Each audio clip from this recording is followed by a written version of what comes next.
this is an early Zach story, was, I taught him how to pour a beer appropriately, and there is a wrong way.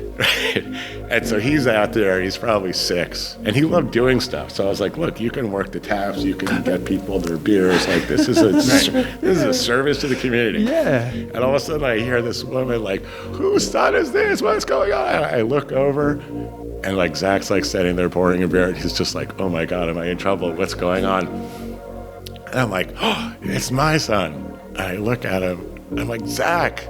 He's like, what? I'm like, you gotta tilt the beer a little bit more. And he goes, oh, sorry, D, sorry. Like, I got a little confused there.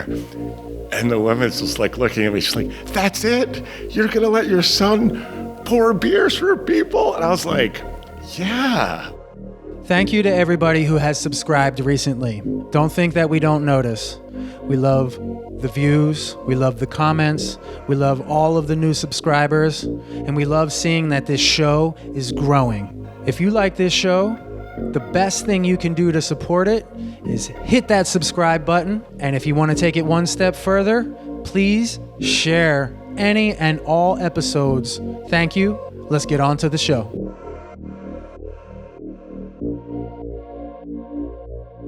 Welcome to Bear It All, the Kintsugi Chronicles, here on the I Am Not Okay channel, where we gather our broken pieces in search of gold. My name is John Bear. Jeremy Palmer. And today we are joined by a very special guest, Mr. Marc Davies. Hello. How you doing? Hey, great. Hey, Mark. Thanks for having me.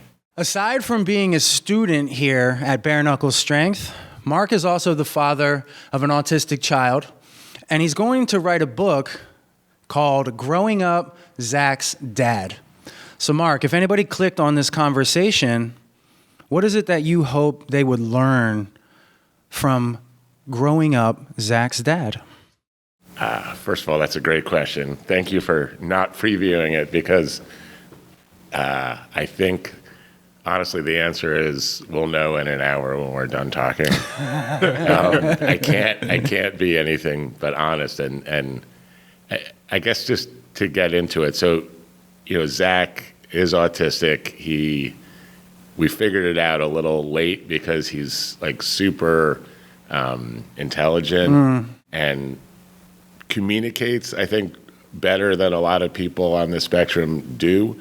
And so for so long, we understood each other so well, and I understood so much of what he was looking for, and it made sense to give it to him, and he was someone worth giving things to, because, he gives back. Like, he is so amazing to be around that we just had this whole circle of friends that just loved having him around. And so, you get through some of those years where I think most people get diagnosed. And so, one day I was reading about what Asperger's was, and I was like, oh, Zach has Asperger's. Like, there was zero question. And I went back to the school to be like, we spent years working on these little behaviors that he's supposed to work on. And that had nothing to do with his actual issues. Let's start figuring out, what to really do. And so much of what they wanted, I just went along with. They were like the educators, and let's make a plan, and let's try to hit these 6 targets. And I was like, I went through the list, and I started asking Zach, why do you do this? Why do you do that? Mm-hmm. And he started explaining himself. Mm-hmm. For example, there's this sort of fidgeting behavior, bing, bing, bing, bing, bing, bing, bing. And I used to be like, no, you're supposed to stop doing that in these situations. I was like, why do you do that? Mm-hmm. Right. Oh, well, when my brain gets too excited and too many things are in there and it's overloaded, I just get rid of some of those things, dump some of it so out. I can level myself off. And I was like, we have a program to stop him from doing the thing that he's figured out that actually helps. Who are we? Why are they teaching Zach? And then I sort of thought, I wonder what else Zach can teach me. And so sort of from that moment, I always kind of kept thinking about it as what can I learn from Zach? Because so I could help him, really. But there was also, I really believe in reciprocity. The things that work well, have a certain balance to them. And I already had understood that like being with him was making me like a better person in the form of like listening and caring and kind of being in tune with, the things that are hard to be in tune with when you have, at the time I had 3 kids. I was a corporate lawyer. I worked, 60 hours a week. Yep. I traveled almost every week. Like you lose most of yourself in all that. Like being yourself is sort of last on your list. Mm-hmm. And it shouldn't be, right? Well, no. But it is. We're working on that. We're working on it. Let's just leave that alone. It is. And so I started to try to find a little bit of like kind of just that sense of just like raw, like, caring and goodness and almost like community, like family community. But it also occurred to me how fortunate I was that I had a community of people that I play sports with and do things with that, loved him. And I wanted to kind of help bring him up more within that community structure. Mm-hmm. And so I think from there, I started spending a lot more time trying to get out of the house and trying to do things. And I play ultimate Frisbee in Philadelphia. And so I started, ramping that up and just finding like places where he could be comfortable, I guess, which is the short answer of like from there, 15 plus years ago, like to now, like this is, now one of those places where he can feel comfortable. Yeah. And so that's sort of like the through line of, like searching and finding and feeling my way, through. And as you do it, you get better and better at like accessing people or finding the people that, the wavelength, the harmonics, the whatever, works. So that's like that answer. Yeah, I think I'll talk about the book for a minute because it's a reasonable topic and it's not something I was really thinking about so much today. But along the way, I got very good at understanding kind of some of the basics of how autistic people try to communicate and really like the lens through which they see things. And that's a hard thing to get. Go ahead. And that's what I was going to ask you was when did you start noticing beyond like, okay, we have these 6 things that we want Zach to do. And then Zach is like literally like fidgeting his way through it. Right. And you noticing and then actually asking and not just saying, well, no, your teacher said you should do this. Yeah. How old was he when you started to notice that? And then what other behaviors did you start to notice because you noticed that? Right. And so this was probably like 10, 11, okay. 12 Yeah. All right. was when we took over kind of trying to figure out what his IEP, what his things that are written out should do and should say. Right. And, once I had it in my head, like, all right, I like to start with like the goals, like where do we want to end up at the 30,000 foot level? Like where do you want to end up? And then, you work your way back. And so I was like, well, first of all, I don't want him to feel so like anxious in class. Okay. I don't want him to feel like he can't express himself in class. I don't want him to be so overloaded with all the things that come with trying to make it through a day that he can't just learn and be comfortable. Because, I've seen him comfortable and I've seen him uncomfortable. And in the one state, everything he does is sort of not what he wants to do. And he acts counter to his own best interest. And in general, I mean, people get anxious and they just start blurting things out and it's not really them. They've almost like the flip has switched and they're just in like defense mode is like a term I've heard that makes sense. Sure. And so, when I started to talk to the population of teachers and psychologists of here are our goals, how do we get there? Yeah. We started to find all these ways. Like our first thing was like, okay, every 2 hours he's going to get asked like, what's your number? Like how many things do you have held up in your head? And at what number can you handle no more? And he decided 8. He could handle 8 things. So we decided once he got to 6, they were like, hey, why don't you go over there and take 10 minutes and get yourself to a 4 or a 5? I think after a while he was allowed to call me and just like talk his way through a thing or two, just literally change his numbers. And because they needed it to be, you can actually ask and have an answer and put it on paper. Okay. And so their structure still had to have structure. Sure. But as long as we provided structure that gave them numbers and things that they could measure, they were able to let him do it however he wanted. So next thing he knew, he had a special room, he had a code word that he could say, he had all these things that were put in place before he got to that level where he lost it. Yep. And so I also then noticed that once he had those things in place, he didn't need them as much. Right. Because knowing you have... It was the safety of knowing that it was there and in place for him, and he could just relax his way and bring himself down and self-soothe, essentially. Yeah. And so that's when I was like, oh, like we're onto something. This is kind of cool. That's great. And so I started doing that a little on the side. You know, I'm like a lawyer, but we could take like clients for free occasionally. And so I tried to do that, and the firm was not in love with that because that's not really their idea of, they were making make money, right? they were making a lot of money on my time, and they were not making any money on this time. Right. You know, and I would tell them, like, you have to let me do things that make me feel good and that recharge me. And I'm able to make more money for you. In like the nascent stages of trying to like explain, here's who I really am. And I never could really be myself at work because, you know, how I am and how I operate, at least in those early stages, wasn't something that I thought they could understand. I certainly wasn't willing to risk them deciding. You know, I would tell half a story and they would think I exaggerated, and I'd be like, wow, we are far apart, you know, these folks and me. And I understand that.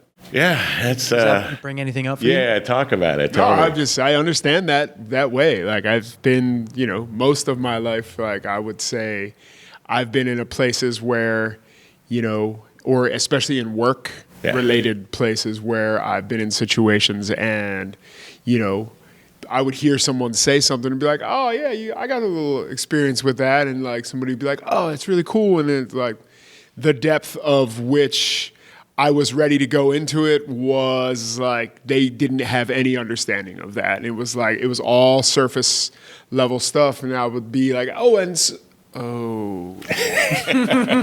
see. Like, I would get excited for a second and be like, oh, like that's like I have a lot of knowledge on that topic, like some crazy esoteric thing. And somebody would be like, okay, is it lunchtime? Like, yes, it is lunchtime. Let's just go and do that. Yeah, fair enough. Right. But yeah, for sure. Yes. And more you start to realize what that really means as far as how you're trying to communicate and when can you be yourself and when can you got to find your people. Not. Right. And that's what's so cool when you start like realizing that what you really want is to spend more time with people that you're comfortable with. How about that? Right. We all just want to feel like spend some time with people who make us feel good. Interesting. Yeah. A comfortable space where we can just sort of learn and be ourselves. A safe space, if you will.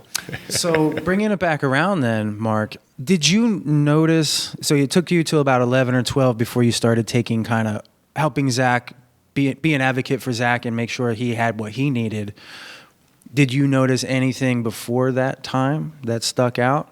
Like behavior-wise, where you were sort of like, this is not something I thought might come along with my kid. It's a little abnormal, or what other parents weren't talking about. Any of that? Yeah. No, I mean, I'm glad you bring that up because I think it was in kindergarten that they started to say, okay, Zach has some kind of, special needs. He's going to need a program, and so we'd already probably spent 4 years working through maybe he's ADHD, maybe we should try some medicine, maybe we should do this. So we had done... So that's like 4 or 5 years before you got to the point. Yes. And then the real question I wanted to ask you, when did you get a diagnosis of autism from a doctor? Right. And then from a parent's perspective, I believe there's a lot of people and a lot of listeners that maybe have heard of autism.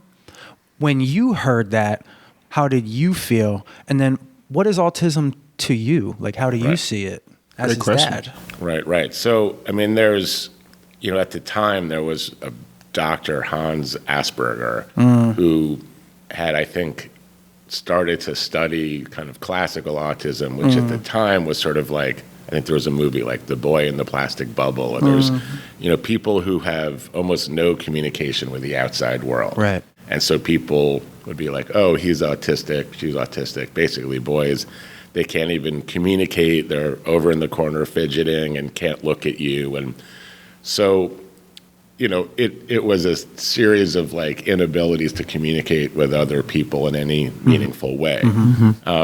What Dr. Asperger was looking at was there's a whole long series of people, and he started looking back in history at like mathematicians and scientists, and he's like, look at every picture. None of them are they looking at the camera. None of them, they all were known to be reclusive, and they wore the same sweater every day, and they were terrible at communicating, but they wanted to. And so for him, it's like, these are people that want to communicate, they want to be part of things, but they don't seem to know how. And so basically the couple sentences for Asperger's, I talked about the inability, they don't want to look you in the eye, they might have lots of sensory issues, they don't like certain kinds of touch, they don't know how to, even recognize people that they know necessarily, all these issues, yet like a strong desire for community, and like they're going to put themselves out there and then just be terrible at it, like again and again and again. And so you see these kids that are just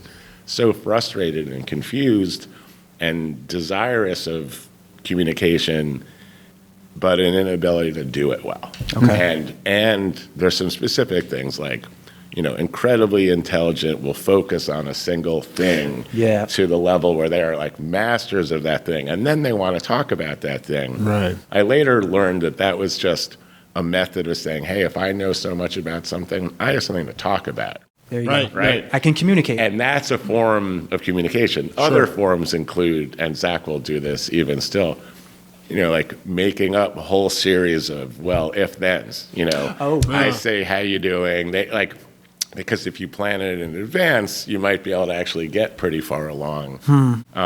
Most kids on the spectrum, their processing speed, their literal ability of their brain to process is incredibly low. Like Zach's is, first percentile, third percentile, et cetera. Like he has other things that are like 99.9% percentile, and that it actually messes up when they try to do real tests.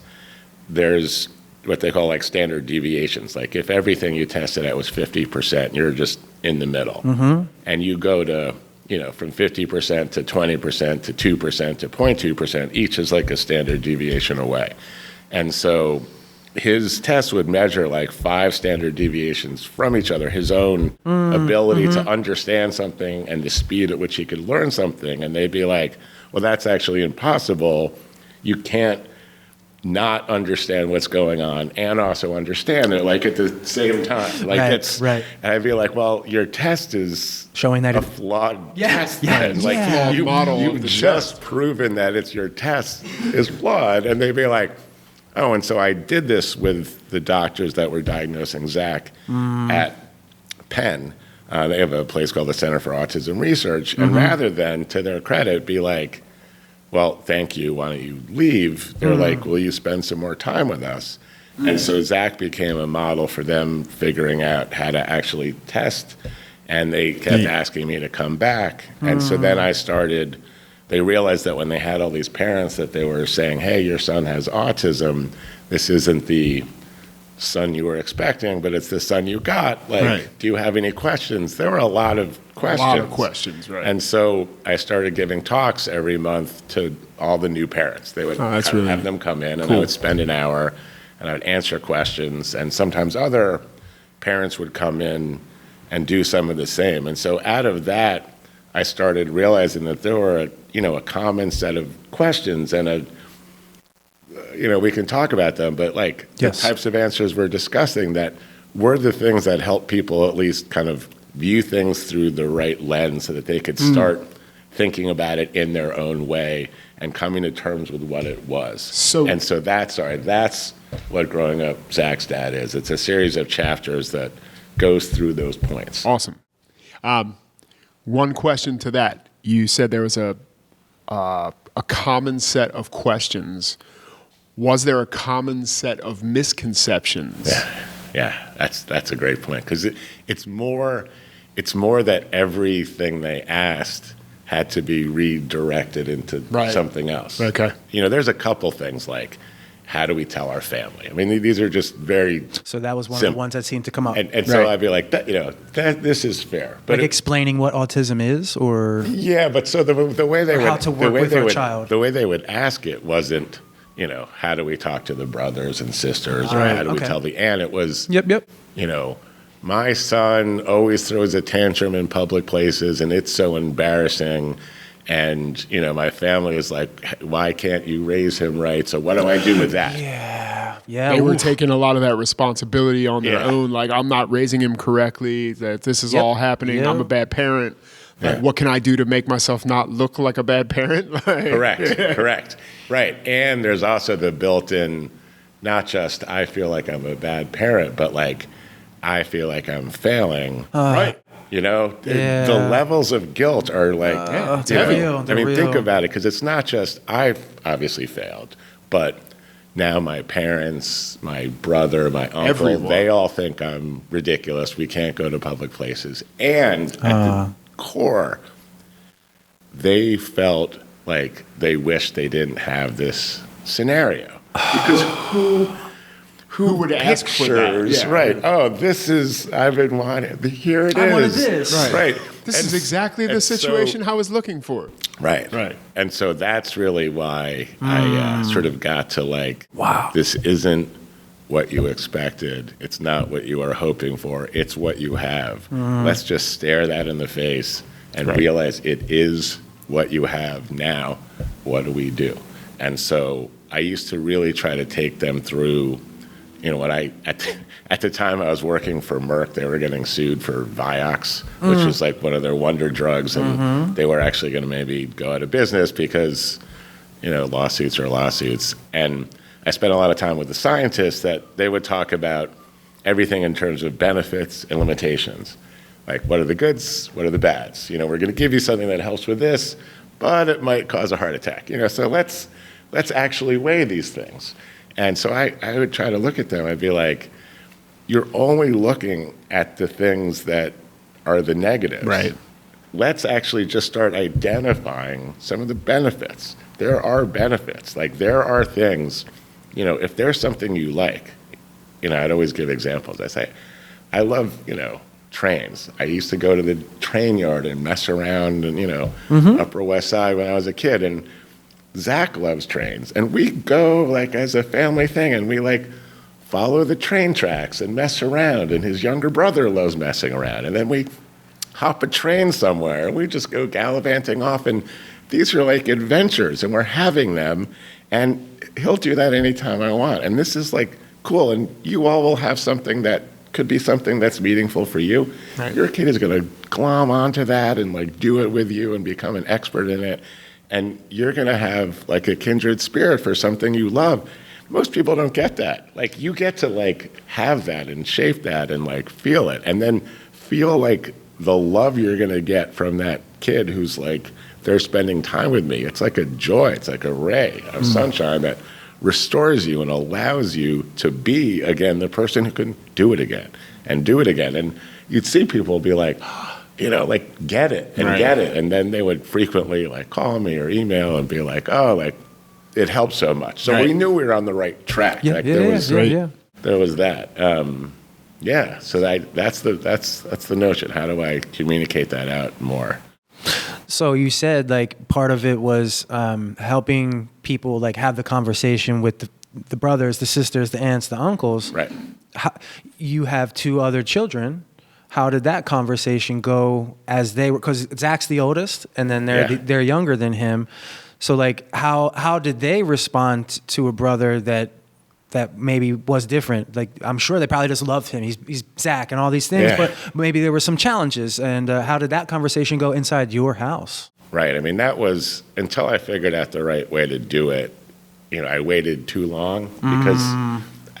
It's hard when you want to say something, but you don't know how to say it. Okay. Right? To just, and Zach's the middle, Owen, is 2 years younger, almost exactly. And so, and he was that's when we started to realize actually like, oh, some of those milestones seem like different because, Owen would be 2 and I was like, oh, he's more articulate than Zach, who's 4. And I'm like, oh, that's interesting. And Right. so along the way, I would just talk to Owen very like straightforward. Like I believe in treating people like adults unless they show that they're not adults. Like just, I don't even know if adults is the right word. Being like truthful, most adults it are sounds ridiculous. like. But just, Really, you're a person. This is what I'm thinking. What do you think? Here's what I'm saying. Right. What do you think? Do you have something to add?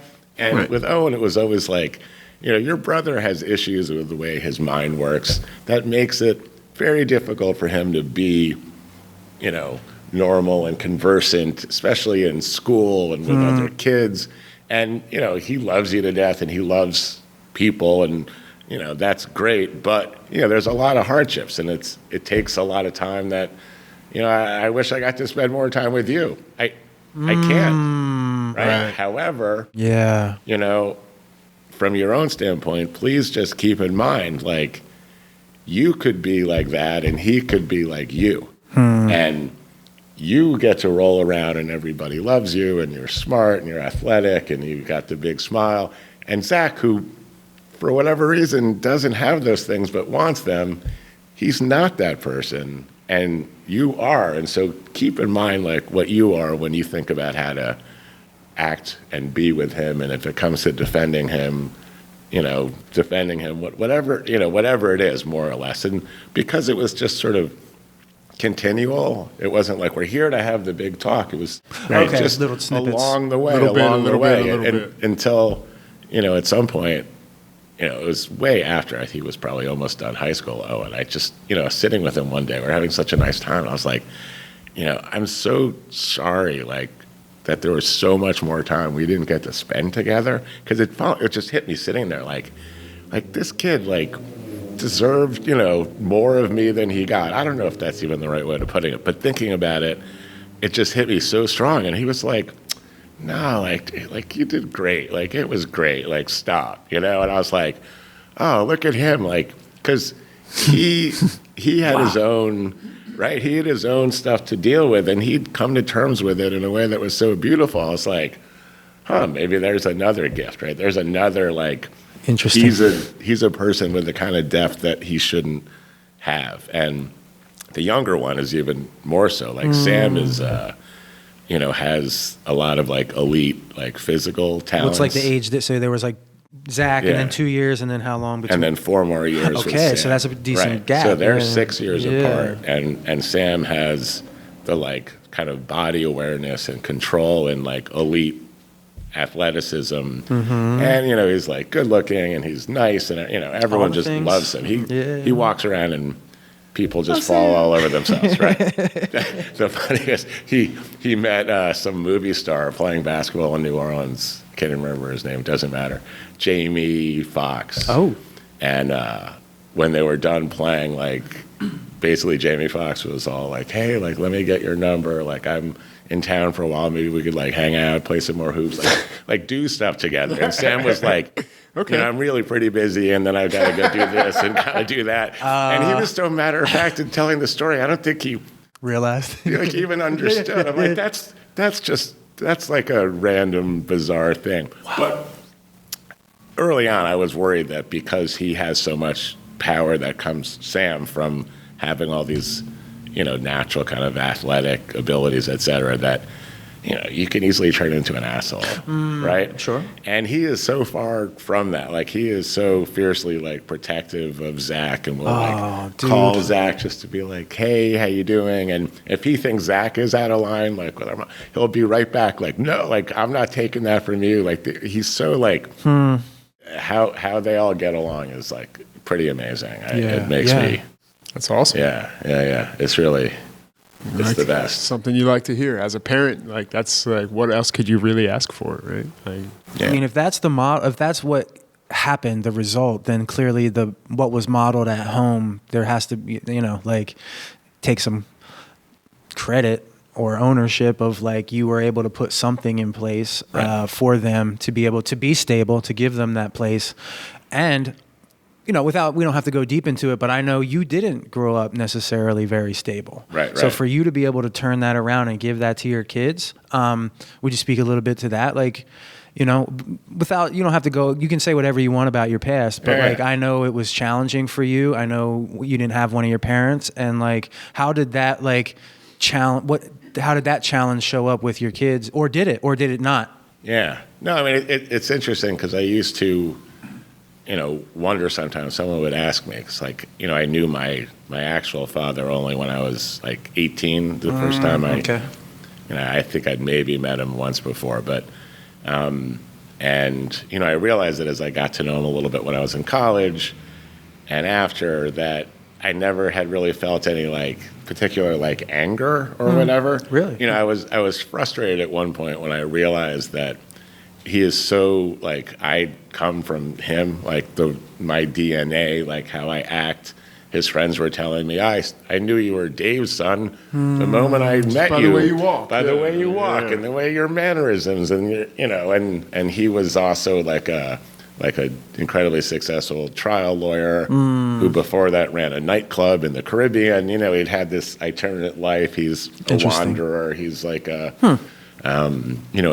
he had so much that I could have learned from. Yes. And I didn't get to. Right. And so that was the only, at one point, realization was like, wow, I had to come up with all these things myself. I had to figure out everything without the one person who was there that could have just by being around and giving the occasional Bingo. thing. And so, right. With Sam, it was easy because I'd be like, oh yeah, like I can just sort of like really be myself and occasionally chat about some of the sort of deeper levels of what's there and how these things manifest. And he'd be like, how do you just sort of say some random stuff and then people do whatever you want? Like ask these questions. And I'd be like, oh, yeah, good question. Like, let's start like chatting about like what it is to like present something to a person in a way that makes them feel like safe and comfortable and what they're hearing makes sense. And also not overdo it, right? Because it's a real power to be able to take over a place or a situation presence and just own it.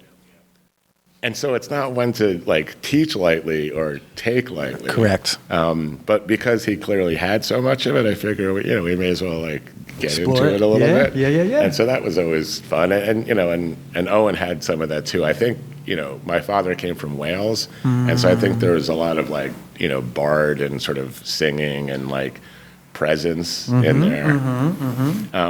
But yeah, so that was the background. I'm sorry. But That's okay. No, to the specifics, I think I really had like a blank slate. Like I had a strong desire to just like be a family person, to have a stable family. Okay. I didn't know anybody growing up. Actually, only one person who had both parents throughout. Interesting. Everyone I knew, everyone in my family, everyone in everyone's family, all kinds of divorces and thises and that's and steps and sides. And I had, like a stepfather for a while and some stepsisters, and then I had the half brother because my dad remarried and I didn't really know him, and so that was just normal. So I was like, I'm gonna like figure out a way to just have one generation, and we'll see where it goes, but one generation where they all grow up and have a single unit and cohesive, and I'll be a father to them and I'll be a husband, and that'll be like, if I do one single thing in my entire life, it could just be that. And I don't care about anything else. And you had thoughts like that before you had kids? Yes. Wow. And it was like, I mean, it coalesced more and more, but it was always there, like in a real way, like in the way that I never thought about work as like, I'm going to do my life's work, I'm going to discover an atom, or, like it was just, I'm going to like make money and be available. And, so I always left work earlier than most people, and I didn't take lunch, and I do all these things to like be available when it was time. And I think, going back to not being understood, they'd be like, why are you going home? I'm like, I have to eat dinner with my kids, like essentially every day I can. I already travel, you already do these things. So I just wanted it. Like I really wanted it. Wow. And so, from the desire, like the rest is kind of it's not easy, but I mean, like I was gonna do it. Right. Clearly. It starts with the desire, like the want to do it. Yeah. You know, you wanted to do that. Yeah. You wanted to do something different. Like it starts there. And it's so fortunate. You don't realize how many like really fixed positions you have that you're like, this is me. Like I'm a person and I want it so bad. It's like bedrock. It just nothing, you know, they say sometimes like the hardest decisions are easy. And I think it's because when you come up against something that you're like, oh, that's going to really cause problems. But then you're like, but there's no other answer. Right. This is what you have to do. It runs into something that's so solid. It's like, granted, you're like, well, this is what it is, right? And then you just got to go on to the next thing. Interesting. Okay. Wow. Does that bring up any questions for you? No, not questions. Just, you know, I'm Processing. listening to and processing. Like, there's some questions that will come a little bit, like nothing related to that. Okay. Let's circle back around to the other parents that were having issues, and we found out that there was this theme of questions that were seeming to crop up for these parents. That's a great one. Beyond how do I tell the story to the aunts, the uncles, the brothers? If you don't mind, what were some of the other challenges that parents would have there that you were able to speak to a little bit from your experience for them? Right. Well, I mean, always a huge one in that community is typically you have like one parent that's like, I'm going to dive in, I'm going to do research, I'm going to like take everything on. And then one parent that's a little bit more like, aren't we coddling them a little much? Aren't we, do they really, like, maybe tough love is a better option. Maybe they live in the regular world and they just need to get used to being in the regular world. Like, why do we give in to these things? Isn't that giving in producing behaviors where, you know, all the, like, these are very legitimate things to say. And that's why it's so hard because, you know, if you go at it from a point of view of like, I'm going to just, you know, trial and error, keep working through things that seem to work, and I'm going to listen, and I'm going to like, you know, talk to experts, and I'm going to try different things, and we're going to just keep working through it and working through it.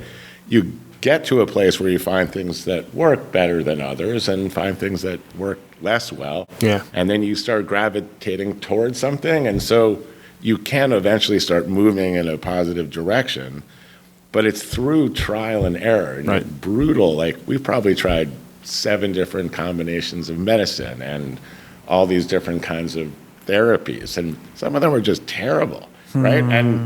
And so you go through that, and you know, maybe the other person in the family would be like, is this what we want to be doing? Do we want to be like subjecting them to these horrible things that he hates it and the medicine didn't, and you're like, yeah, I think we have to keep doing this. It's almost like, you know, you're going to work on yourself. Oh, that was scary. Let me stop. You know, it's like, no, like, let's just keep going. And so it's hard. It's hard for both sides. And so the family dynamics would be super difficult. They also wanted to know in the most basic level, like, how do I proceed? Like, how do I plan for a life? Like, it's a fair question.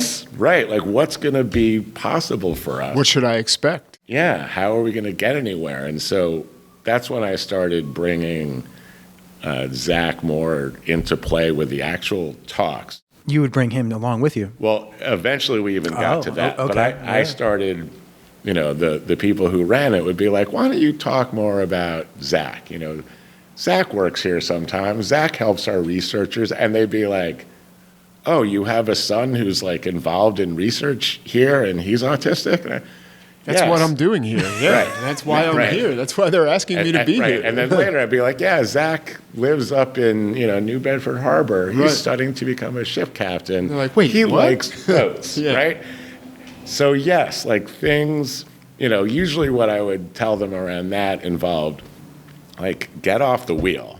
Don't follow the schedule of, you know, numbers, grades 1 to 12, followed by this. No, this to that, followed by that. I'm like, start, you know, like one thing you do for kids with autism is, or a lot of people, you try to like chunk things up. Let's not make this huge thing.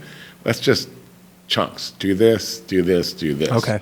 So I'd be like, think about, what your son or daughter might need to be independent. And then just start figuring out ways to give that to them. Okay. Like we had for Zach, he had this 12-week class he did up in New Bedford Harbor where he stayed in a hotel where he was getting 2 meals a day. Mm-hmm. And, they didn't do his laundry, but they helped keep things clean. And, he just like practiced living. Sure. In a very small, easy environment. Mm-hmm. And then he went to a semester where he took 2 classes at LaSalle and lived on campus and practiced being a student. Okay. And so I'm like, I didn't think about like, well, what year does he graduate college? I just thought about like, as long as he's figuring stuff out forward, right? And also, he didn't have the same like level of maturity. I mean, if you just to step back, think about Sure. like from 0 to 100, like how close to 100 are you at like walking into a room and noticing a lot of things, people, things, how people are, the dynamics. Me personally? Yeah. I'm pretty close to 100. You are pretty close to 100, exactly. I know. And so how much more sort of mature and aware does that make you than someone who's pretty close to 0? Almost 100. Right. Like just assuming you're at the same age Right. and the same whatever. So I'd be like, you can say your, person is 12 or 15 or 18, but in some ways they're 4 or 6 or 8. Right. And so just work on bringing them to a level of maturity where they're more and more comfortable in their situations before you put them in situations that make them too uncomfortable. Okay. Right. Yeah. And so that was a big piece. Another piece is how do you then create the ability to be more and more comfortable? And Yeah. this I learned a little bit from Zach talked to Temple Grandin once, who's written a bunch of books and is super awesome woman. And one of the things she said, because I was like asking, like, how do we, get him all this experience? We want it. Right. And, the other piece is like reasons kids on the spectrum have so much trouble is they want to connect to things. Oh, we're talking about food, and they're like, I made jam once. And it's like, Yeah. okay, like that connected, not like super well. It's food. And so she said, well, try to collect a lot of experience. Like experience so many things that the things that they end up talking about are a lot like more interesting and maybe closer to what the conversation is. Right. Yep. Like get out there and do and do and do, which is a great advice, but also how do you do it in a way that's not overwhelming and yeah. too much? And so you just have to like keep having the goals in mind and thinking about how to do it. Hey, we're going to go out and do a thing. Maybe you do a thing and it only goes for 20 minutes, but you've done it. Yep. Maybe it's like, let's go, we're going to get on the train and we're going to like chat about whatever, and then we're going to like go to the car show, which is loud and crazy. But pretty soon it's like, let's go take a walk. Oh, let's go back. No, we don't have to go back in. We did good. That was great. Like positive breeds positive, right? And confidence that you can do things breeds more confidence that you can do things. Yeah. Until, you get to a point where, Zach will be like, yeah, I think this is a little much for me. Like, yeah, let's head out. And it's like calm, not like, oh, I'm freaking out. Now I realize it's too much for me. He can't realize it once he's freaking out, know? And we used to like call him his freakouts. Oh, you got any freakouts? Any freakouts coming? Like, and again, they're like regularizing it. It's just a thing. This is what happens to you. Yeah. Normal. Like, oh, your brain. Oh, how do I tell my son? That's the biggest one. A lot of people didn't even want to tell their kids they were on the spectrum. Right. And the kids who were on the spectrum. Were on the spectrum. And this is where you really run into this like, I'm here to advise you. I'm not here to tell you anything. Yeah, and meanwhile, I'm like, tell your kid. Say it. Tell your fucking kid. Are you kidding? What do you mean, how? Just say the words. Right. So, I would just talk about the importance of like communication and regular. And I'm like, it's not very hard to say. You don't have to say a lot of things. You could be like, a lot of people learn in different ways and think in different ways and take things in faster and slower. And we did some tests, and there's a lot of things that very slow for you. There's other things super fast. We're going to try to figure out how to work on the things that you're better at and also work on the things that you're worse at. You need some help with. Because like that's just, your brain works a little different. Like you can say that, right? No.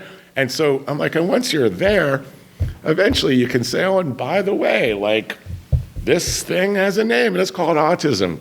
No, it doesn't have to be a stigma. Right. Correct. It's trying to keep it like a secret from them, and then they're operating all around them in all these ways and like taking them to these places. But like, well, is there something wrong with me? Like, what's my problem? Like, why do I have to keep going to this thing? Like, that's just a wild way to look at it. Like, to keep secret. It's so antithetical to like. I mean, again, like the notion of, having like a lens that you can see things through that is the right lens for the right situation is, I think so key to being able to communicate with people that are sometimes difficult to communicate with. And I don't just mean autism, like how do you find the lens if you're clearly not looking through something that's getting you to where you need to go? How do you like manifest that lens, or do you borrow a perspective from somebody else, which is why maybe they were coming and asking these questions to somebody like you? I mean, I think just hearing that it was something that could be done makes them think, because, in the end, so much of this is like, you're in a scenario, you take a minute, you like, just try to like feel what it is, feel what the other people are thinking, think about, where they're coming from and what that brings, you spend time, I used to spend time with these people who were like, very religious, growing up.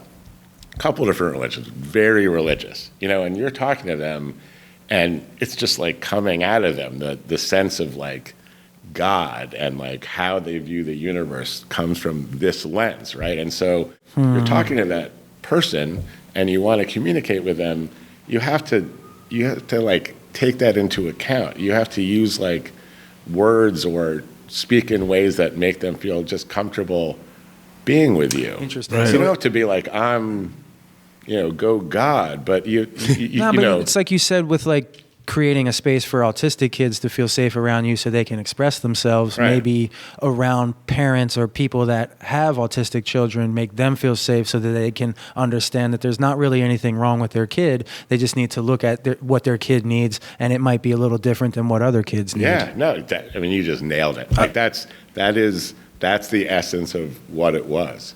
And then sometimes after you talk for a while, you just kind of hit them with that. Like, by the way, like, if you're wondering, and I know you are, like, but how am I going to do this? Right?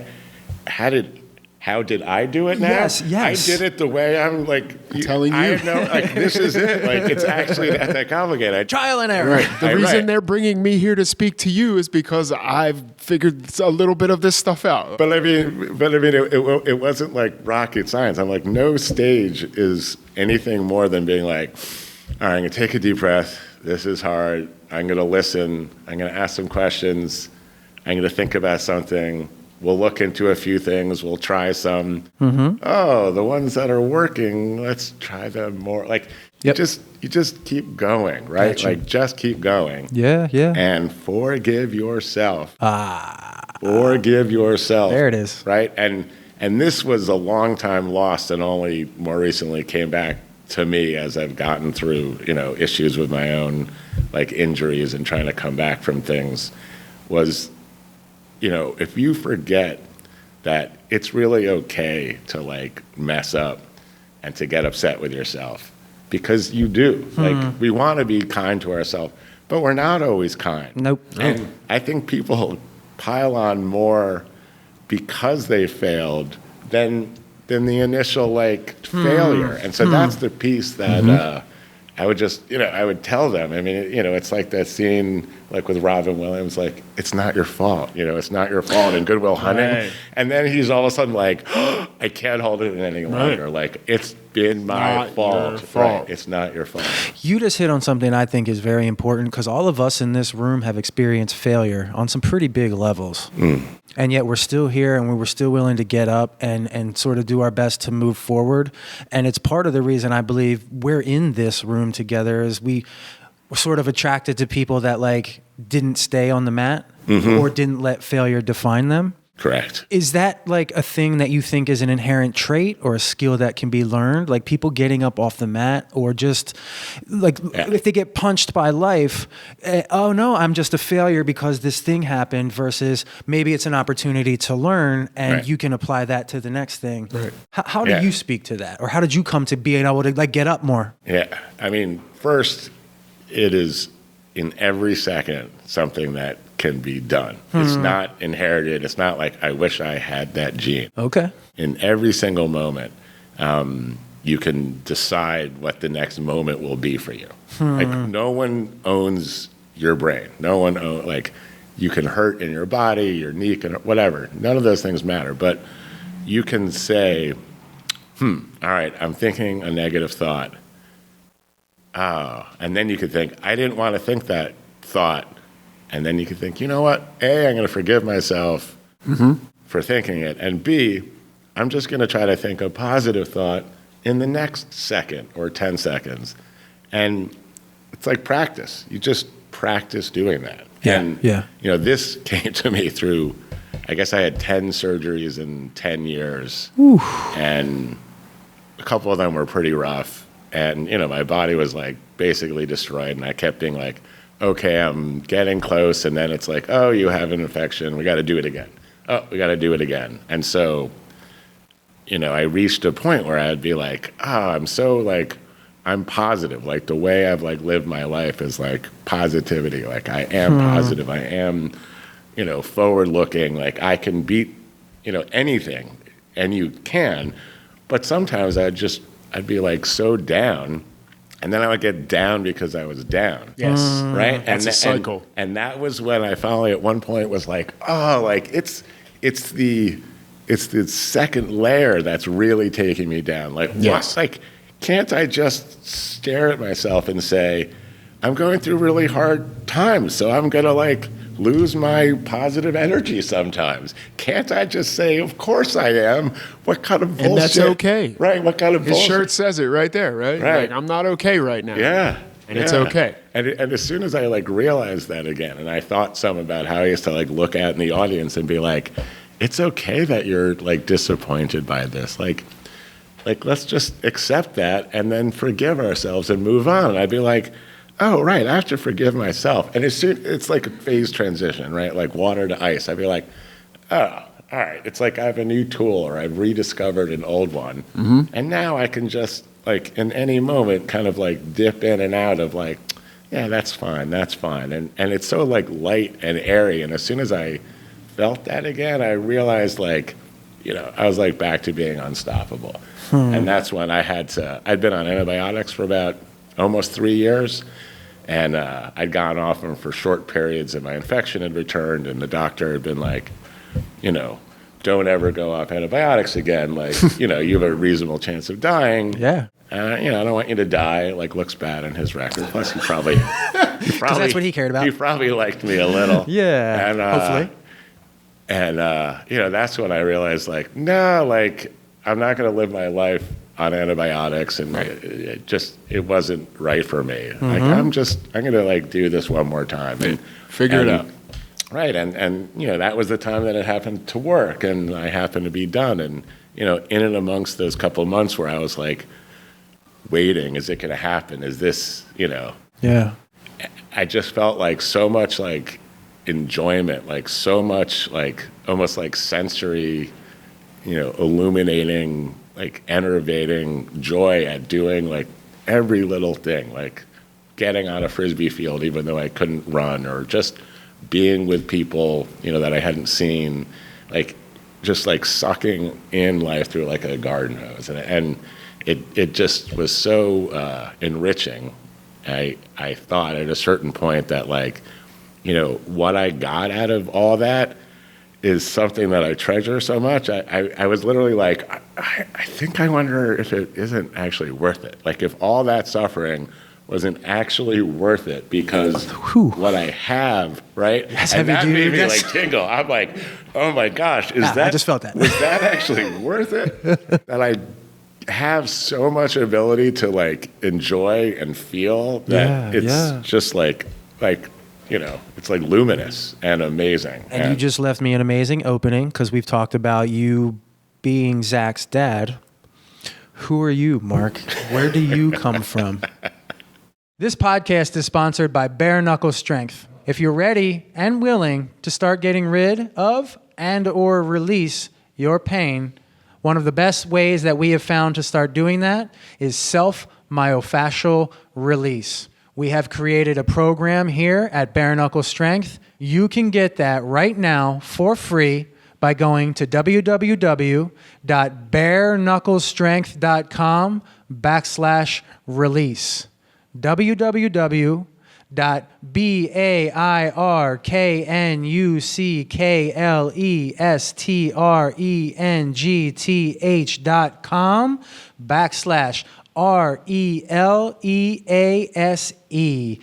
Release. We look forward to seeing you on the inside. Be well. We've talked a lot about Zach. You've talked a lot about your family, your 3 kids, but we haven't talked about you. And where I've said a little bit about you, and I talked a little bit about how you grew up without a parent. And I know that you grew up in New York. I know that you live around here in the Cheltenham area. I know that you've been a corporate lawyer. You work in environmental law. You have been on a high-level national ultimate Frisbee team. Same with volleyball. Those are the kind of points that I know about you. I also know what our students have said about you when you come into a group class. You bring an energy that is palpable, and I would love for all of our students to hear more about you, because I believe there's a lot of people that come in this room and then they're out there that if they came onto our podcast, they might have a hard time really just being who they are. You said it one time when you came in, you were like, I didn't realize your podcast was just you guys being you. Like, we're not attempting to be anybody else than who we are. And I think we're so damn comfortable in our skin, and a lot of people aren't. I believe that's a part of what we're doing here. Right. Is sort of, I want you to shed the beliefs and the skins that everybody else put on you. And I want to see like who you are and what you are. So Mark, who are you? Yeah, it's funny how few things can make me uncomfortable. Oh, right? Shit, talking about yourselves? I mean, just for like a moment when I was like, oh wait, I have to talk about myself. It went away almost as fast as it came. Yeah. But I appreciate you saying that. Yeah. I mean, I'll start with, I didn't have a lot of sort of mentors like telling me how I should be. Sure. At a certain point, I found my grandma when I was somewhat older, and she was pretty amazing because she'd, been like an incredible person. And so that was awesome. Someone to like, there's a certain way. She'd grown up, there's a way you live. Like she was born in a house that became 51st and First Avenue, that had been built before I think the streets went past 14th in Manhattan. Right. And so she was like age of innocence, French nanny, carriage through Central Park, there's a certain kind of thing that doesn't really exist, but she caught a little bit of that. And so she had this, if you're like, what animal is she? Dragon. Okay. For some people scary, but it was like you just sat up. You just sat up in her presence and you wanted to be your best self. And so I think, at probably her funeral, which must have been, 15 or 20 years ago, I used to talk about how when I went to like explain something, oh, this is what I'm going to do, or this is what I think I want to do next.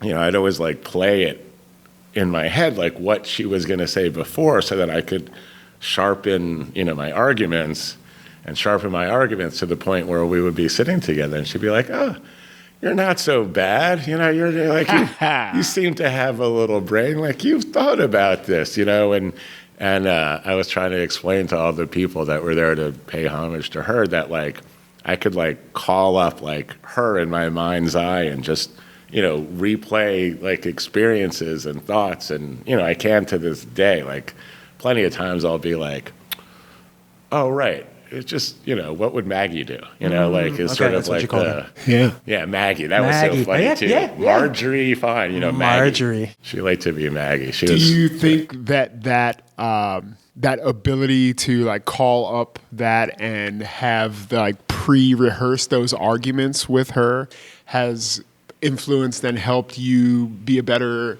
at what you do professionally? Like able to like premeditate an argument like as a lawyer and be able to like take that and move forward with that? Right. No, that's an excellent observation. I think because the way you put it, it's so obviously true. Right? It's kind of set up that way, but hey, home run. No, he killed it. You hear people sometimes talk about, I'm going to prepare for my this or I'm going to prepare for my that. Yep. I think a lot of people don't understand like what level of preparation is like needed to be really like to knock something out of the park, right?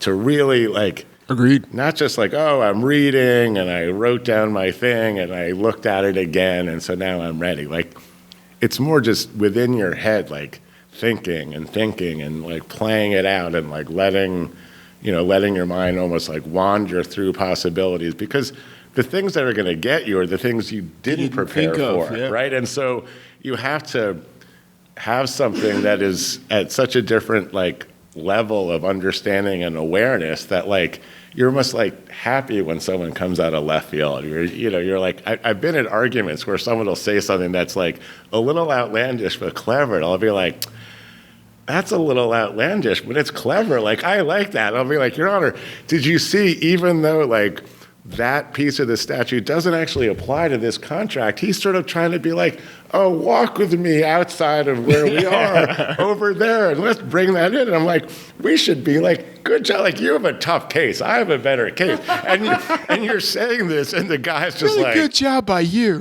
It's like, and the judge is just like laughing and we're all like, yeah, here we are. We're playing our roles, but you just have to know it. Like you have to know it cold.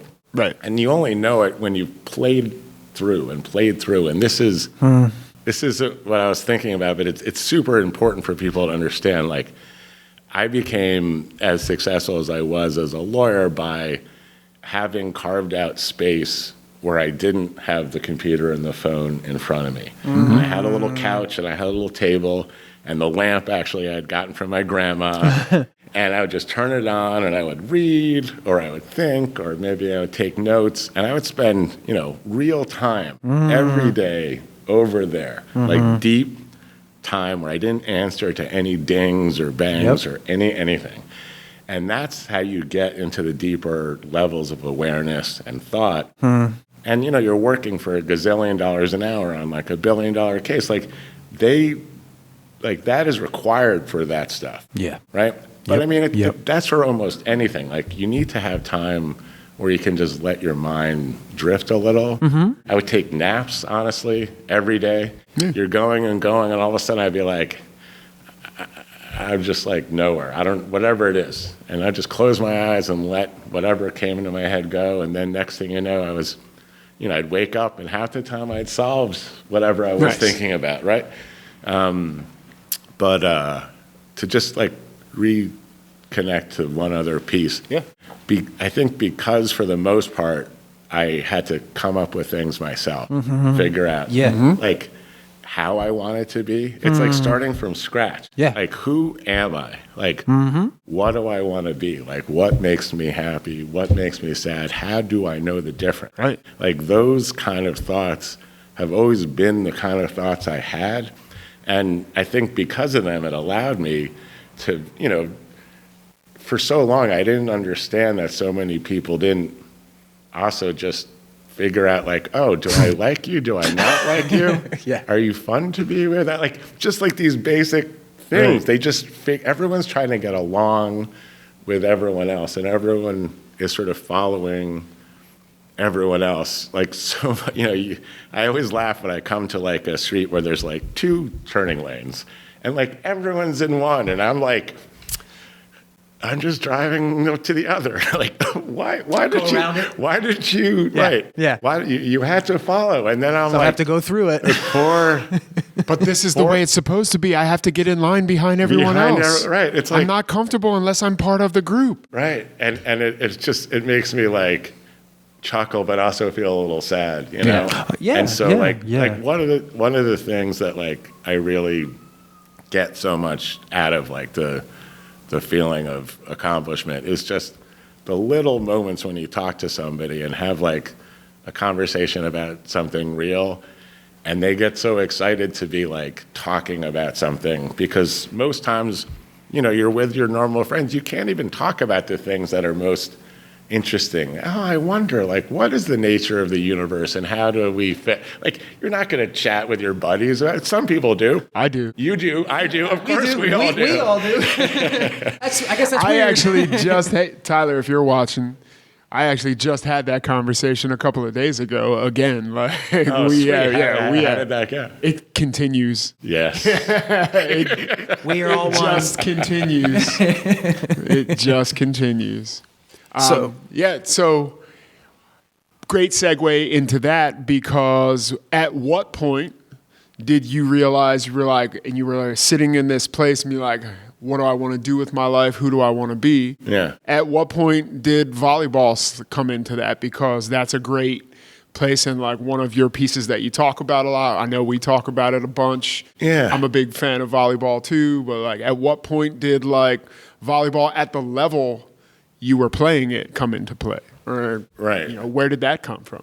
Yeah, I mean, it's funny because, I grew up in a pretty small school, so the people that were athletic sort of did everything. Yeah. So it was like They were the soccer. quarterback and everyone does a little everything. And so we used to just have a game on like 84th Street where they closed the street and put up a net and they played. And I lived 2 blocks over. So I used to sometimes just go sort of play volleyball when I was 11, 12, 13. So these are like adults and they knew how to play, and they sort of let me play because, at one point they needed somebody and they're like, oh, like, Here's a body. Come on, get in here. Come on, kid. you're sort of like, you're pretty good at this, and so I'd always just like enjoyed it. But for me, it was not a sport. Like it wasn't what I did. Fun. Like I played basketball, I played soccer, Okay. I played baseball. Yeah. And then, I was, I guess towards the end of high school, some of the parents started playing volleyball and I would play with them. And someone like noticed me and was like, oh, your school should have a team. So we had a little like throw together team with 6 guys and like our soccer coach. We went to like a couple tournaments and I was like, oh, like there's something about the sort of the rhythm and the feel of it that I loved. Like I'm a big believer in like how you act and react, like mentally, like energy, like pure energy wise, to like help you connect with your teammates. And so, we used to play this game where we would all like stand around and I'd make someone just sort of throw the ball in and we'd all just, try to keep it up, bang, bang, bang. And you're all just like, and I realized like, oh, it's going to go there and then there and then there. And I'd be moving and I'd be there and I'd be like, oh yeah, like I can understand whatever else is doing and react kind of before they're reacting and like make it happen. And it's really fun. And they'd be like, oh, we're really good. Like the 6 of us would show up like we were, getting the Final Four of big tournaments. And so, when I was in college, I was going to try to play soccer or basketball. And I tore my ACL maybe like 2 weeks before I went to college.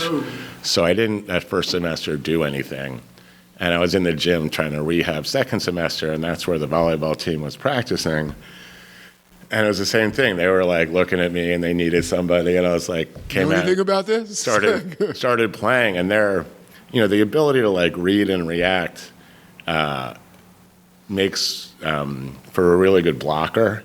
And so, I could always like look at somebody and see how they hit and realize where they were going to hit it, so I could just, block people. And so I went out and I just started kind of like blocking these guys, and they're like, who are you? Where do you play? I'm like, I don't I Here. don't play. Just here. I'm rehabbing myself. And so I sort of, I'm rehabbing my knee. And so I sort of like played with them some of my freshman year, and they didn't have like a great coach or a great program. It had been, they'd had a couple down years. And then the women's coach, who was now actually in the Hall of Fame, but was beginning his career, basically decided he was going to coach the men's team my sophomore year. Gotcha. And so I tore my other ACL in the May before that year. So my sophomore year, I was sort of there and I was kind of learning, but I didn't have, at that point I was Full 18 months faculties, after, right. both legs, ACL.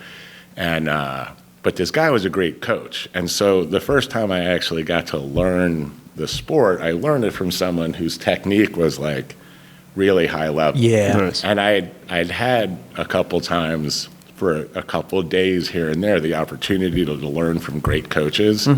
And so I understood what it was to be like, oh, like I can really learn. And this was the first time it wasn't kind of adulterated with all these other things and habits. And so, I learned in the first instance, like how to be a volleyball player from like a great coach. And then he started bringing in people to do like little clinics for us who were, national team level coaches. One had coached Uruguay, another coached France. And so they would grab me and be like, oh, blocking, like more like this. And then I'd be like, oh, this is, and then all of a sudden I was like, but this is like a cheat code. Like now, I mean, essentially it was like you can wait because, like you're taught, you're like ready and like jump and reach and pike over and there's all these like steps. Sure. And he's like, you can put your hands right there and you're almost at the net and you're a quick jumper and just wait and then just go, and then use your stomach. Use your abs. Because your core. People want to hit your hands and have it knock off. But I have very strong hands, apparently. And so he's like, if you go up and then just lock in and become a wall, it's just going to go back and, hit them in the face. And you don't need all this stuff and all that time. So you can wait until they're already hitting it and then just go be that thing. Right. And they can't do anything. Nothing they can do about it. And so as soon as I realized that, I was like, oh, I'm just roofing. They call it like you put a roof over it, it goes boom. And it's like a certain sound in the field because it's like bada boom. And he would make me throw a ball and then like hit it and then hit it again, like bada boom, like to make the sound again and again. Yep. Bada boom, bada boom. And then bada boom. And it's like hit, and then it hits the floor. The rhythm. And so it's like a blocking rhythm. I started to just get into that. And then I was like, oh, okay, I'm really good at that. And then someone's like, oh, well, you should come out to California and spend some time. I beat the U.S. Olympic team coach at Horse, and he was doing like a class. They would do the gold medal clinic. Him and the old coach would go around the country, and I was one of the like assistants when they were at Penn. And he was like, he saw me. He's like, I hear they call you Hoops because I used to play a lot of basketball. Yeah. Yeah, he's like, oh, you ever play horse? I was like, horse? What's horse? He's like laughing. And so we, I was ambidextrous for basketball because I'd broken my hand so many times. And so, we started going through all these different things. Oh, do you mind? It's like that movie, like, do you mind if I use my other hand? Can we do other hand?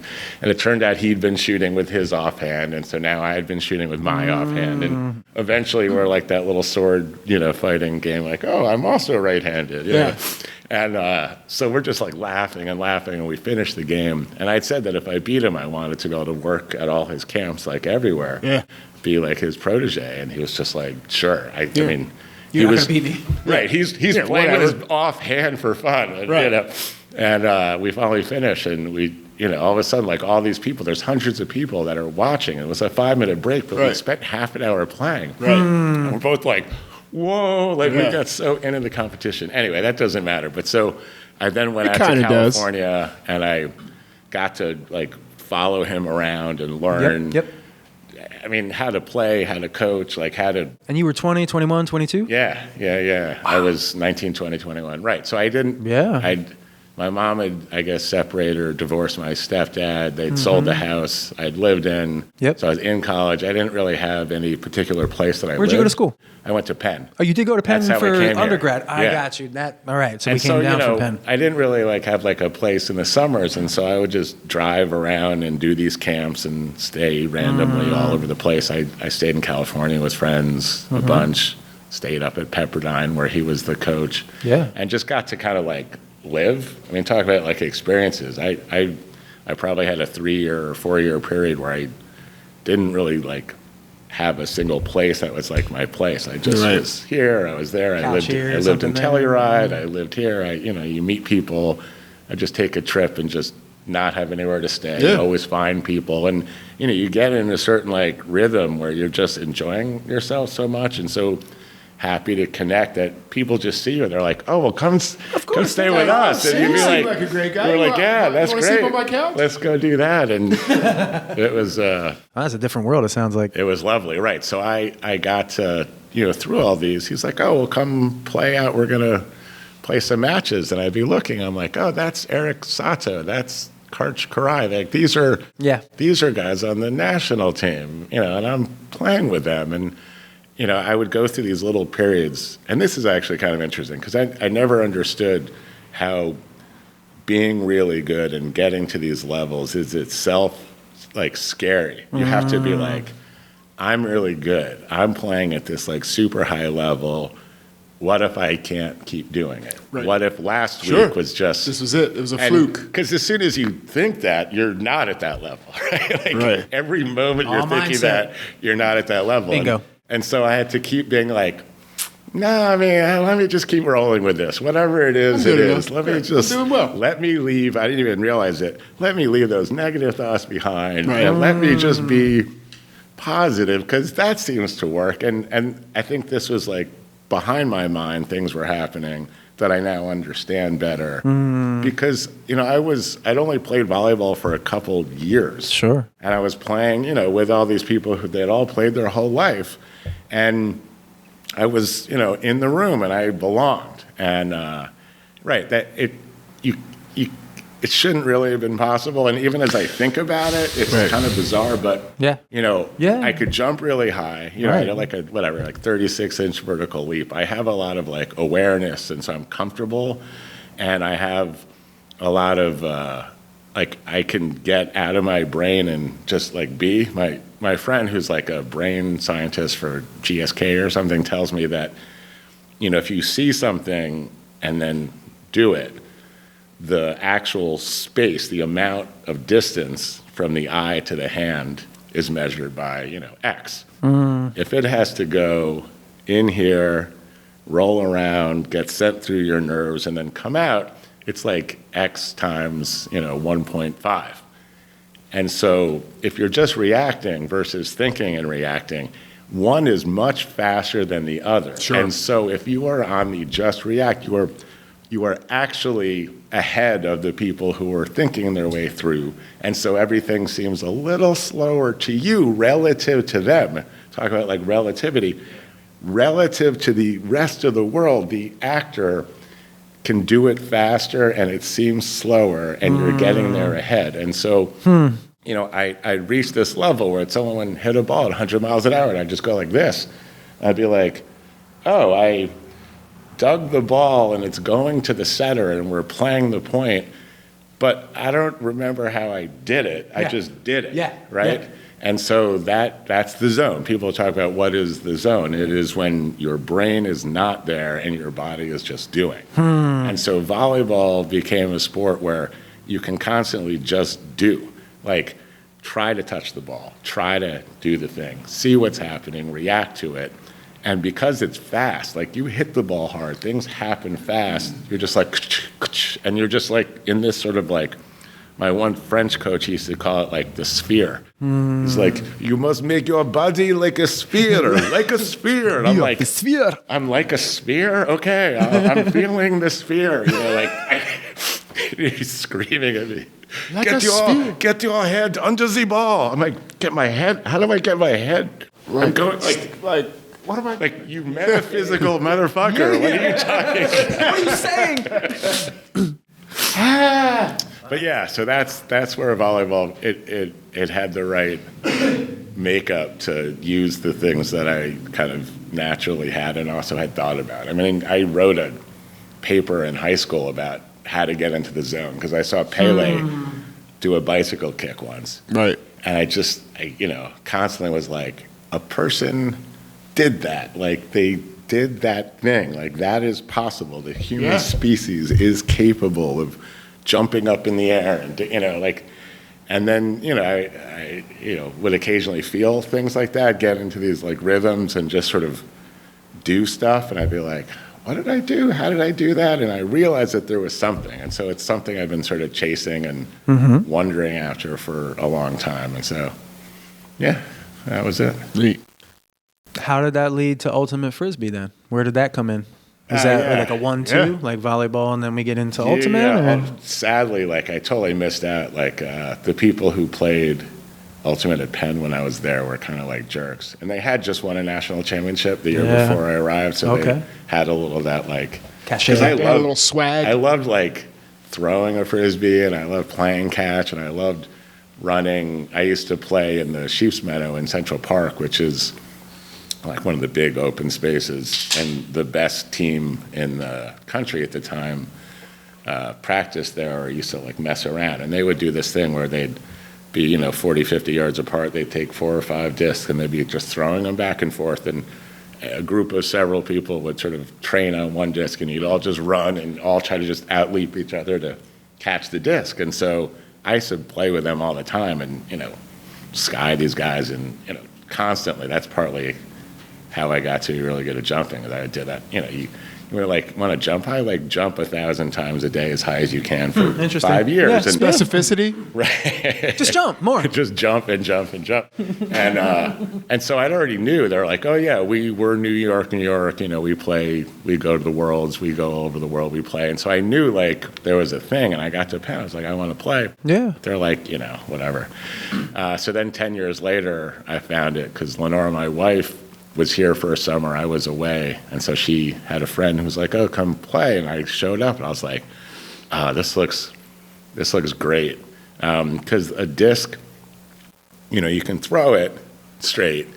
You could throw it so it kind of curves this way. You can throw it so it curves that way. You can throw it so it stalls and then comes up and then stops. You could throw it high so it comes down. I mean, the amount of like spatial movements that exist. Like people say, oh, they curved a soccer ball a yard around a wall, and look at this amazing. So Ultimate, that just exists. And so spaces exist that if you see it and the person on your team sees it, you can just kind of, I call it like throwing somebody open, like, oh. Right. And then the people that like understand you and you connect with, that is a connection that is so deep. Yeah. Like when I found that, I mean, I have a lot of friends who are in their 30s and now 40s and 20s and just people I played with, and you find something together. That is a powerful thing, right? It's so cool, and because it's addictive, and it's also not linear. Like it's all non-linear thinking that you're living. You're in the flow state together. Correct. It's right. there. And this is so cool to just be like, I just caught it and then I took 2 steps and I just threw it 20 yards out of bounds, and as it came back inbounds in the far, you running at full speed for 60 yards, put your hand out and caught it, and everyone went, ah! You're like, yeah, that was fun. Let's hang out. Let's do that again. Right. You were able to read me. Yeah, that's wild, man. Does that bring anything up? What is your involvement with that stuff now? Where does it fit into your life now? Yeah. So I mean, on the one level, it's like one of my like main goals for myself is to be able to like get back to really be able to play at a high level. To play Ultimate? Yeah, to play Ultimate. We have Philly has like a great Ultimate community, one of the best, because we have this place called Edgeley, which is where we have been playing since the 80s. It's a little kind of out of the way. It used to be the old Polo Grounds, and so it's kind of a cool spot. there's a that actually brings up another piece. Is there a little more you want to say about Edgeley? I know you are involved in a program to save Edgeley. Oh yeah. So there was you have an open forum here. So. Yeah, there was a little stretch where some people in the city were looking to use money from Rebuild, which is the soda tax that was meant to restore like dilapidated structures and places. And there's a fair amount of money, and someone wanted to build more like a stadium and a track and something that would be great for local kids who needed things like that. Sure. Which so behind they thought the easiest way to do it would be to build all that on top of our, grass set of fields that, it's not ours, it belongs to everybody, but, we've been stewarding it for like 40 years. I've helped, we probably raised $1 million and spent it making 6 grass fields that 200 people can play on a night. We have a youth program, almost probably by now 2,000 kids come and play, and we handle their insurance, we get coaching, we take kids to national tournaments. We put a lot of effort. And a lot of those kids are local kids that don't have a field of their own, schools that don't have fields. We bring them to Edgeley. It's something that we're so proud of and that we believe in so much. We kind of felt like it was okay to say, what you're doing is great, but you should do it somewhere else. We're surrounded by crappy fields. Let's just pick one of them. And so we ended up getting a bunch of engineers and folks together and fully designed a whole other place less than a mile away that they could do it all. And we worked with Curtis Jones in the city, and he was terrific, straightforward, if you can figure out a way to do this somewhere else, I'm with you, I like you folks, but I want what I want. I want people to have an opportunity to run track and to play. We're getting this thing one way or another.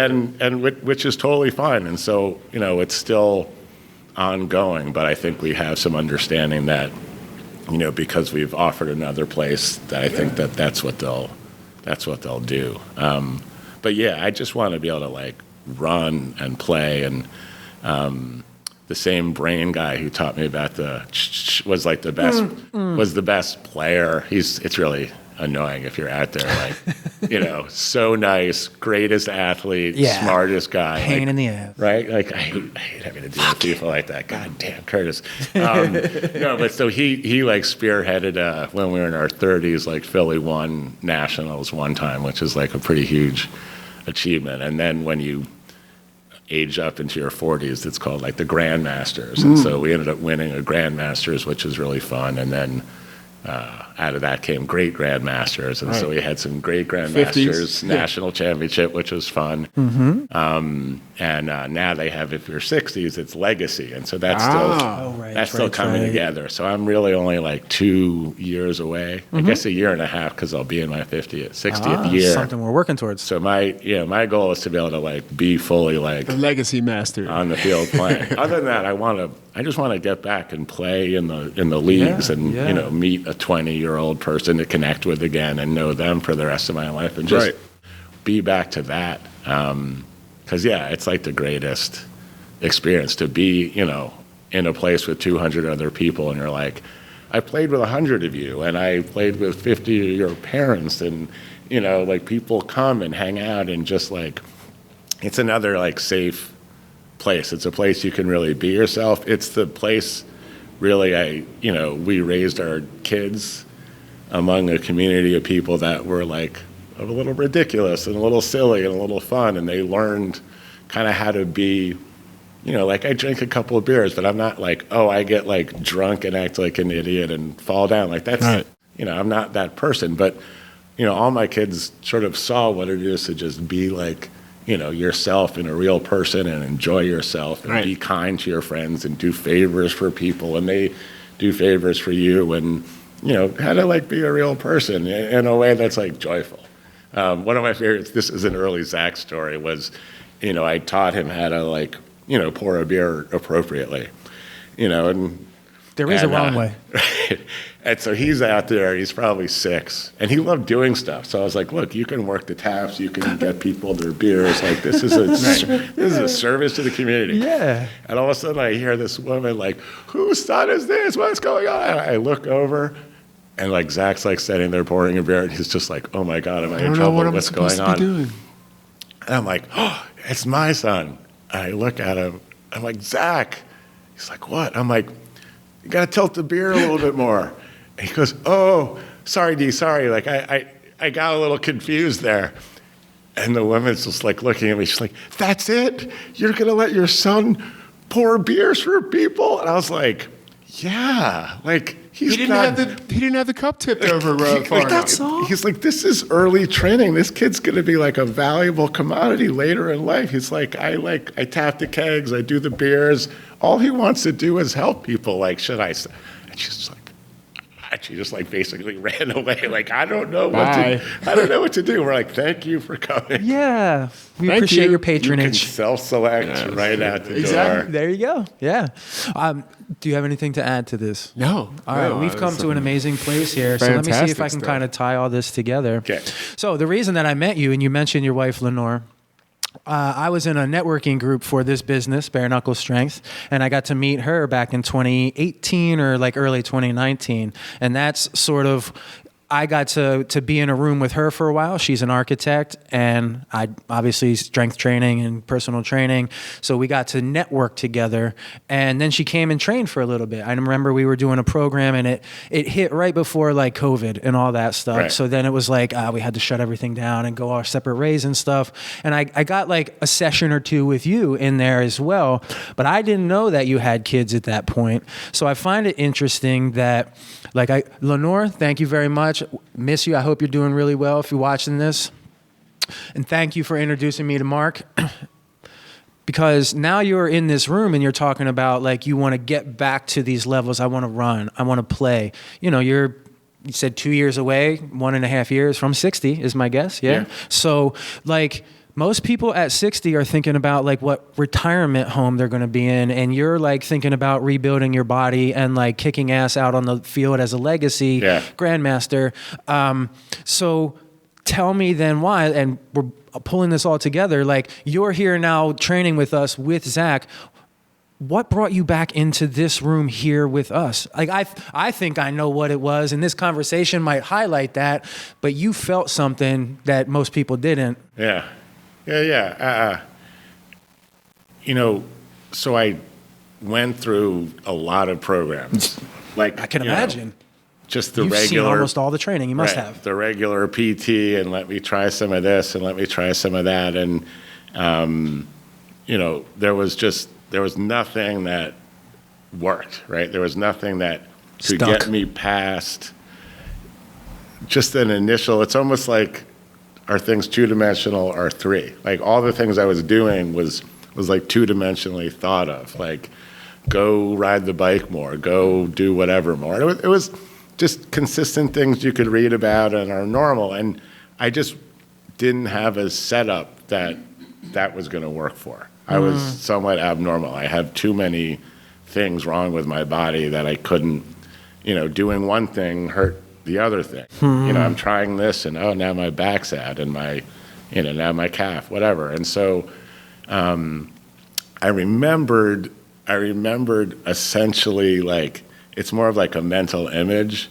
of just like hard. Like there was something I remember being here where you're like tough, strong, like literally just like maybe there's something there that I could just like chip away at. Like that feeling, like when I talked in the beginning about, you know, there are principles within me, like I am this and you can't move me an inch. Right. Like you have that in so you, felt that from feeling. Me. Okay. So I thought, you know, I don't even remember who he is or where he is. I kind of remember it's this little building. I've driven by it. Like, yeah, I think that's the next thing I'm going to do. Interesting. And, you know, it was so funny because after being here, like, no time, I was like, oh, yeah. A couple sessions, but you felt something. And that was years between that. Oh, yeah. At least 4 or 5. Gotta be, I mean, it was in the, 18, 19. Yeah, so we're easily 5 years, maybe more. Yeah. Right, because I tore my Achilles 5 years ago, and this was before that. So it's 6 or 7 years ago. And you had something with your hip at the time, I remember, and then all the residual from your ACLs and Right. Yeah, I had a stretch where I had knee surgery 3 years ago, 3 years in a row, and then my tore my Achilles, and then hip. Yeah, so it was a run, but yeah, like there's a certain like intensity to just wanting something. It's funny because you have on the wall like people's goals or whatever. Yeah. And I was like looking at them like, oh, I needed some chalk because like what I want, like my like word is like rampage. I want to like rampage around the field. I want to like change the word. When I coach ultimate and Rampage. I get these kids where I'm like you're now at a level where you could like rampage around. I don't want you running. I just want you just like beasting around, like just killing, enjoying it together. You're all unstoppable force. Now go, right? And then you watch them just like play and like feel it and love it. I'm just like sitting back like, this is like the greatest. So I want to feel that, even if it's at like the smallest level, and I could do it 4 times. I just want to like. Yeah. I want to do That explains for you, why did you bring Zach in here? Because quite frankly, you are a protective dad and you love your son and you exposed him to this hard room. Yeah. Right. It's such a great like question to ask because it's like the flip side of like iron, right? It can be accommodating. It can be in liquid form before it gets hard, right? So it's malleable. And he, he's not someone that generally does well with like, push and hard, but like in the right way, like if it's done right, I guess it can work. And so I had this notion. I remembered one of the people that I was working out with when I was here the few times was basically like, hey, like there's something here that's really good. Like stick with it. You're like, there's really something good. I remember thinking about that guy, thinking that's not the kind of guy. He wasn't even comfortable saying it, but he was like stepping outside of himself to be like, no, this is important to me, and I feel like it's important to you. And there was a little bit of that like feeling like that's out of the ordinary, right? And it's enough out of the ordinary that it felt like important enough to think like maybe Zach can find something, and also honestly like he'll temper the toughest steel, right? He just like is, he gives back so much that I just thought like it might work. And it's hard to describe. It's so funny to run into something that you can't say, but like I could more just like feel it in my body that there was something really like connective about what I thought it might be, but then almost immediately it just was. Like I was here 5 minutes and I was like, oh yeah, this is going to be great. I didn't know it would be this good. I didn't understand. I didn't understand how much like this place like takes on this space that allows people to feel like, so not just themselves, but like a stronger version of themselves, because when they're here, we're all working hard, right? You're like working and you're like glorying in the feeling that you're working hard. We're not that person yet that we're working towards. Right. And yeah, we are, like, I think, a lot of off-on switches, like, am I ascending or am I like wallowing? Like when I think to myself, is that a thought that allows me to go like this or a thought that brings me down? Sure. Like, when we're here, I feel like we're just constantly just working towards whatever. It doesn't even matter the words, but like we're moving forward, we're moving up, we're ascending, and it is such a powerful feeling. And so you see and feel it from the other people, and it just makes it such an amazing place. And so when you're here and you're talking, I don't even know what I'm saying, but an hour went by and that was just great, right? And like, how do we make sure we're always here? I never want to miss. Like we worked a whole month. Like, okay, are we going to make every single session? And I think we're driving on Tuesday back from Massachusetts, but we'll stop in Connecticut Monday night. We'll be here Tuesday. Like it's a wonderful thing. And so, feeling that, and then because I have so much like heightened sort of sensitivity and wonder at like this new ability to like experience so much positive on the physical side, you know, you come into the classes and you see everybody working so hard. It's just like, it gets me so jazzed up. I feel so good, right? And it's like, and then I see them being excited. I was like, oh, it's like wondrous, amazing. Thank you. I mean, Thank you awesome. both. That's To no end, I can tell you having Zach in this room has opened up avenues that we never might have thought of. Absolutely. I can tell you, I go home and I think about like, how can I say the thing so that it lands for Zach? Yeah. Sure, for everybody else, but how can I say it so that Zach gets it? I want to understand where he is and what he needs, and that just brought something up for you. Yeah, I send John stuff like fairly regularly. I'm like, we could probably use this for Zach. Yep. Like, this is a really great thing. Like, Zach, like, this is perfect for Zach. Like, it's got the things that he needs. Like, we're consistently interested. Like, you touched on it. Curious. Like, we're like, the one thing Very that we curious. have that, like, and why I love being here too is because I can bring something to him. He'll be like, well, look at it from a bunch of different sides. All sides. Well, like, he'll do it to me too, like, and be like, well, what do you think about this? And I'll be like, like, and we'll look at it from all the sides and be like, you know what, that's a really great idea. Or like, we'll go a little bit and be like, nope, that's a crap idea. Like, out of here, gone. Let's go with the next one. What else you got? Right. Like, but because that curiosity is there, I mean, we have like podcasts on the schedule coming up. Like, we're interested, like, we're curious, like curious to the point of like, all right, you know, I see that we have made some progress there. Like, you know, between both of you guys, like, you know, you both present completely different bodies for us to work with. Definitely that.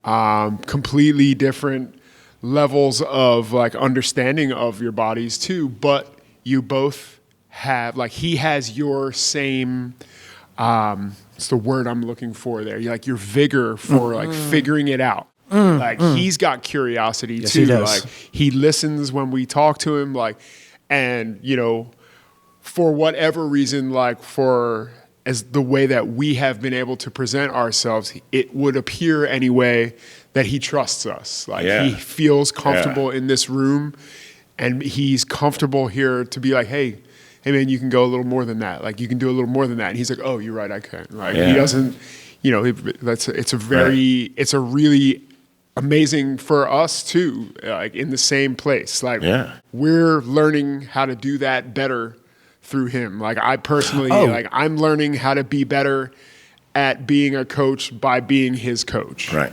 That for sure. Like, he helps me greatly in that way. So Cool. Yeah, and then like the other day when he was here, when he was working really hard, but it was like after that generational fire. Yeah. And he had clearly must like probably have been dehydrated, probably didn't sleep super great. Right. And yet he still came and he still worked hard. And then he got like a headache or a thing or something. I believe a lot of people probably would have been like, suck it up, pussy, or something like that. Right. And we were like, nah, dude, go sit down, take a break, like come over here and rest. Like, and so, and even more so, like, both of you guys, like, came over to him and you're like, all right, let's figure this out. Like, hey, you're okay. Like, let's go back how's to breathing. How's it feeling here? Like, you're breathing. Like, both of you guys went over and like got with him, helped him while I helped the other folks who were in the room. Like, it was like to see that, like, you know, arms are around him. Like, it's like, but it's not just him. Like, we would have done that for you. We would have done that for anybody else in that room at that time. Like, that's this room. Like, this room is for that. Like, but it was amazing to see that for sure. Absolutely. And so I think we're in a great place to kind of tie this up. So I'm going to finish. Do you have any other questions for Marc? No, I think we got into so much stuff. Okay. Like, we might need another podcast. We're definitely going to have you stuff. back. There's so much more to unpack. There's things that we can talk about, some of the environmental things, but I'm going to leave you with one question. If you were named commander of the world, what would you do to help or maybe serve people that don't understand autism to start understanding autism better? Like, how can you serve those people so that kids like your kid get what they need as soon as they need it. I know, there's layers. I thought about this one hard. I mean, the first thought that like popped into my head was just like community-based structures. So I think that would look like a lot of community-based structures that focused on things, like we have a gym and a commissary and a whatever and a daycare and a whatever. I'm making this up, but That's okay. Where a lot of people come and some of them work there, some of them work there part-time, some of them are more community leaders there, and their spaces to do things and to, shed yourself of a little, weight sometimes, and to play, and to someone's cooking and someone's cleaning, and you're doing things together. And within those communities, I would make sure to have a truly diverse group of people. That's where people would find, people of color and people with autism and people who have like a lot of needs and people who have a lot to give and are like, oh yeah, this is where I spend some time, mentoring. Like that would be the kind of place I'd want to go and pick out a couple people and hang out with them, and place where I go like shoot some hoop. And you could do that for like so many different kind of things, right? I would just have money to have all these places that were like empowered to, everyone would know what it is to like, I'm flipping burgers today and I'm taking out the trash, but I'm also getting to do, really cool things. And it just would have places where people could feel what it is to be the different people and what it is to do the different jobs. And I think, that's where you get like power and community and knowledge. And you think about like, you're in a city and you spend a lot of time with people that are different from you, you come to understand them a little bit better. And then you don't have to take what the news says about those people to be true, because you have your own view of what someone who's Asian or black or short or tall or whatever, how they are, and you've seen them how they are. So when someone says, oh, they're a this or they're a that, you're like, skeptical. You have your own belief. And a lot of people don't get to experience firsthand true diversity, and it leads to a lot of like ignorance and, hate and them and me. So I would want something that is inclusive, us. And then when you get to understand what different us's mean, you have a little like, right? A little to love. I couldn't have said that any better. Thank you so much for being here and what you do, Marc. Seriously, we appreciate you. Thank you so much for being amazing and talking about autism and Zach and your injuries and all these things that nobody wants to talk about. And thank you for being such a goddamn badass. Yeah. Thank you, man. Peace. Thank you for making it this far in our podcast. I am not okay, and that's why I created www.iamnotok.com. It's a space where we can go to be seen, to be heard, and to not be judged. Everybody needs that. Everybody wants that. Here is our opportunity to have that. If you are ready to have your story heard, please go to www.iamnotok.com/contact, CONTACT, and fill out our form to sit right here across from me as a guest on our podcast. And if you're not ready to be a guest and tell your story live, but you are ready to start telling the truth, even if just to yourself, then please grab our free Speaking Your Truth guide, www.iamnotok.com/truth. We look forward to seeing you on the inside. Be well.